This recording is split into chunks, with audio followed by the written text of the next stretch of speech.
Futuro rei ou o mais quebrado de todos? O Kendall Roy é dos personagens mais complexos de Succession, série da HBO. Por isso eu separei 5 cenas que ajudam a gente a analisar um pouco dos vícios, das tristezas e dos delírios do Ken. Pra quem não me conhece, eu sou André Alves, eu sou psicanalista, escritor e pesquisador de cultura e comportamento. Um aviso, tem spoiler pela frente. Na primeira cena da série em que a gente vê o Kendall, ele tá sendo chamado de O Cara, cantando a música dos Beastie Boys. É bem performático. Daí ele fala com o pai no telefone e a gente sente o medo, a hesitação. Esse cara super confiante some. E a gente percebe muito rápido que tem algo de sintético no Ken. Daí no mesmo episódio, quando ele literalmente quebra tudo, a gente se dá conta que tem muito ódio represado nesse sujeito, como se essa subjetividade tivesse por um fio, à beira de explodir. Pra completar, a temporada vai nos mostrando que tem adicções que fazem parte da vida do Ken, e a gente vai ter que escutar esses vícios. Eu sempre gosto de lembrar que a adicção é uma tentativa de construir uma ponte com a realidade.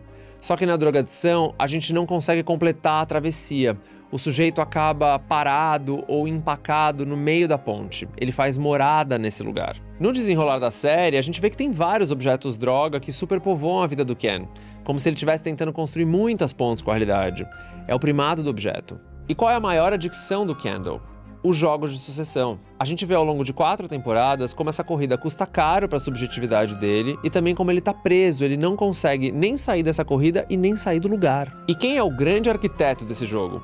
Logan Roy. E o grande conflito do Ken vai ser exatamente sobre o tamanho que esse pai ocupa dentro dele e como esse espaço tão preenchido pelo Logan vai impedir que o Kendall se mova. Na cena do banheiro, em que o Kendall tá olhando fixamente pro celular, a gente tem uma síntese imagética desse conflito. Ele tá tentando decidir se o pai riscou ou sublinhou o nome dele. Ou seja, se nos jogos de sucessão ele é o eliminado ou o vencedor. O Kendall pode até dizer que é o escolhido, que recebeu essa promessa aos 7 anos, que ele é o filho mais velho. Mas a verdade é que o Ken não é o escolhido. Porque a opinião do Logan tava sempre mudando.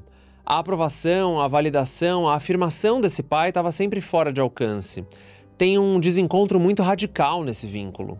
Uma outra interpretação possível para essa cena é que inconscientemente o Kendall também está tentando escolher o caminho do seu luto. Ele vai sublinhar ou riscar o pai de dentro de si. Ou seja, ele vai pegar um pedacinho do Logan, incorporar e seguir a vida, como num processo de luto, ou ele vai tentar trazer todo o pai para dentro de si, o que vai ser pra gente um desfecho mais melancólico.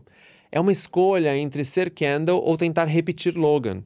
E aí é fascinante pra gente que o nome desse sujeito, o nome completo, seja Kendall Logan Roy. E qual que é a estratégia que ele enxerga para atravessar esse pai tão fálico? É assassinar a reputação do pai. Matar o Logan de alguma forma. É se tornar um killer. Uma das melhores cenas de Succession pra mim é a conversa que o Logan e o Kendall têm na Itália. O Ken literalmente pede pra sair. Ele diz que ele não quer ser como o pai.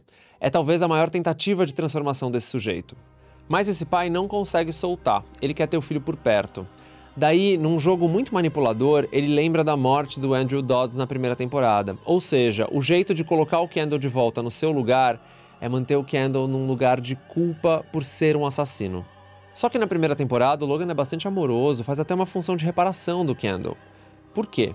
Eu diria que aqui ele tá sentindo orgulho do filho, porque ele tá vendo o filho se colocar acima dos demais.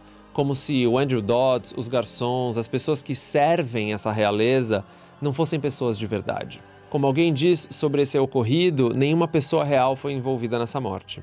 Daí, no final da 4ª temporada, a Shiv nega ao irmão o lugar de novo rei porque ele foi um assassino. Daí vamos colocar no lugar desse sujeito. Ele não consegue a aprovação do pai porque ele não é assassino ou killer o suficiente. E ele não consegue a aprovação dos irmãos porque ele é assassino demais. Aqui a gente tem outra chave dessa análise e um dos paradoxos centrais do Kendall Roy. Na tentativa de ser um killer corporativo, ele acaba produzindo assassinatos concretos e inclusive matando a si mesmo. Na cena que a gente vê o Kendall caminhando na praia, a gente tem acesso a uma versão mais tranquila do Ken. Algo muito raro. É como se a morte do pai tivesse libertado ele para construir a sua própria subjetividade, atravessar o Édipo, ser o número 1 que ele escreve na areia. Só que nesse mesmo episódio, a gente também tem acesso a versões mais maníacas do Ken que começam a reaparecer. Como se ele estivesse tentando uma saída do luto através de fantasias maníacas de onipotência. Uma negação da realidade externa tão visceral que, no caso do Kendall, vai tentar negar até a morte. E aí Succession faz uma crítica muito afiada aos nossos tempos. Esse bilionário delirante, no lugar dele ser interditado, ele é ovacionado.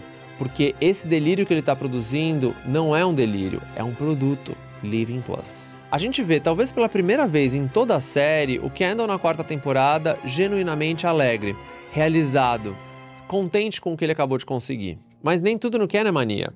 Quando os irmãos finalmente dizem que vão coroá-lo novo rei, a gente tem acesso pela primeira vez a um Kendall que está alegre, realizado, sem necessariamente estar num estado maníaco. Só que isso dura pouco, porque nos jogos de sucessão, as crianças quebradas do Logan Roy sempre saem perdendo, especialmente quando elas recebem amor. Nesse sentido, talvez nada seja tão simbólico quanto a refeição para o rei que o Roman e a Shiv preparam para o Kendall na cozinha da Lady Caroline, da mãe, lá no Caribe. O conteúdo desse liquidificador representa para mim como o amor que essa família é capaz de produzir é sempre cheio de lixo, como se a gramática relacional fosse sempre lotada de detritos ou de entulho afetivo. Tanto é que essa alegria dura muito pouco. Se o Roman e a Shiv brincam que vão matar o Kendall, é um pouco disso que eles fazem no final da temporada. Essa punhalada final faz com que o Kendall retorne para aquele estado maníaco. Ele vira uma espécie de rei louco. E aí o que é interessante pra gente é que mesmo quando o Kendall vira o Logan, ele não consegue o que ele quer. Na emblemática festa de aniversário do Kendall, numa sala inteira de presentes, o que ele quer, o que ele realmente quer, ele não consegue achar. Tem algo do sofrimento psíquico do Kendall que eu penso que vem de um excesso de possibilidades. E aí o apelido Ken é muito interessante, porque é uma palavra que sonoramente parece o verbo can em inglês. Como se o Kendall pudesse demais, como se ele pudesse muita coisa e aí fica difícil demais escolher. E daí o que ele tem também é muito confuso, porque se por um lado ele tem um déficit de reconhecimento muito intenso, muito severo, por outro ele carrega o nome do pai 2 vezes, ele é Logan e ele é Roy. Tem também uma outra interpretação para essa parte do excesso de possibilidades ou do can, do que pode, que é uma parte bem delirante, inclusive, muito presente em homens cisgênero, heterossexuais e brancos, que é essa certeza de que pode fazer o que quiser, é meu direito. Daí lá na frente, quando ele perde, e ele perde para alguém radicalmente diferente dele e do Logan, que é o Tom, o Frank vem e faz um corte muito incisivo. Acabou, Ken, você não tem. E talvez ele nunca tenha tido, nem a aprovação do pai, nem o cargo, nem esse suposto direito a fazer o que quiser. A onipotência é definitivamente uma falácia. O Roman diz em algum momento, a gente não é nada. A Naomi, inclusive, já disse isso em outra temporada pro Kendall. Você é um pequeno nada, não é mesmo? Ela enxerga através dele, porque talvez ela também se sinta assim na família Pierce. A questão é que o Kendall não precisa de nenhuma dessas pessoas dizendo que ele é nada, porque ele já se sente assim. As tantas imagens desse personagem na água me fazem pensar na melancolia estruturante e desestruturante de Kendall Roy. Como diz o Freud, no luto é um mundo que fica pobre e vazio. Na melancolia é o próprio ego. O Kendall carrega uma espécie de espinho na alma. Uma perda fundamental, muito desestruturante, que faz com que ele tenha muita dificuldade de se relacionar com o outro e com o mundo. Como se ele se sentisse numa existência indigna. Indigno não só de ter um império, mas também indigno de estar vivo. De certa forma, o Kendall ainda é um menino que está pedindo "cuida de mim". Ele inclusive diz essa frase algumas vezes ao longo da série. E aí é interessante que no TikTok rolaram vários vídeos dizendo que o Kendall merece cuidado. É como se tivesse algo de infantil e de muito desamparado nesse sujeito que nos atrai. Ele precisa de ajuda e também pagar pelos crimes que ele cometeu. Mas ajuda sobretudo para lidar com essas falhas básicas no ambiente, nos objetos primários e que afeta radicalmente a fórmula como ele se vincula. E que retira a vitalidade desse sujeito com bastante frequência.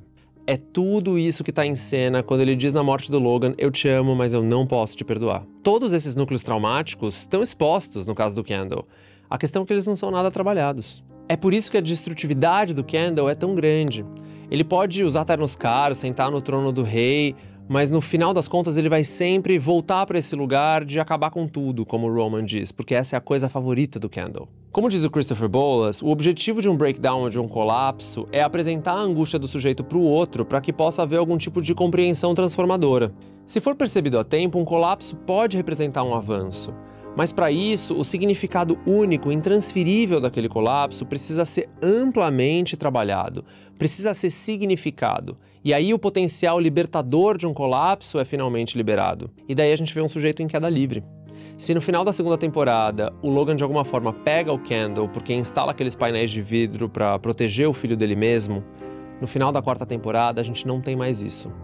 Não tem ninguém para pegar o Ken. Por isso que o final do Kendall é tão trágico. Nesse último episódio, inclusive, é como se ele vivesse o arco inteiro das 4 temporadas concentrado. Ele chega o mais perto do sol que ele consegue e no final ele perde tudo. Ele perde a família, ele perde o cargo, ele perde o pai, ele perde o propósito. E ele acaba perdendo a alma. Mas eu acho que a gente pode deixar por aqui. Seguir pensando, elaborando os significados dos nossos colapsos e também o que está em jogo e o que a gente perde quando a gente só quer vencer. Até mais!